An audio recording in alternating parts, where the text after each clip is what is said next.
प्रतिभगने कारणे भगवाने एवी माया करी के बे चोर राजा चंद्रकेतुना खजानामां चोरी करवा जाय छे अने चोर ज्यारे भागे छे जेटલું પણ ધન હતું એ સાધુ નામનો વાણિયો અને એના જમાઈ રાત્રિના સમયે જ્યારે ઇન્દ્રાધીન હતા ત્યાં કને ધન નાખીને સંતાઈ ગયા। રાજાના સિપાઈ આવે છે, જોયું તો રાજાનું ધન દેખાણું।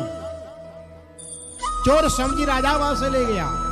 સાધુ વાણિયો કહે કે મેં ચોર નથી, મેં નિર્દોષ છીએ, આ ધન ક્યાંથી આવ્યું અમને કાંઈ ખબર નથી, પણ ભગવાનની માયાને કોઈ જાણી શકતું નથી।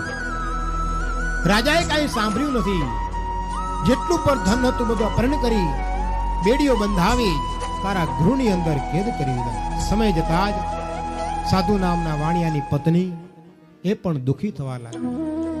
ઘરે જેટલું ધન રાખી ગયા એ બધું ચોર લઈ ગયા। રોગ અને ચિંતાથી ગ્રસ્ત થયેલી ભૂખ અને તરસથી લીલાવંતી ઘરે ઘરે ભિક્ષા લેવા ભટકે છે। કેટલું દુઃખ આવે પડ્યું।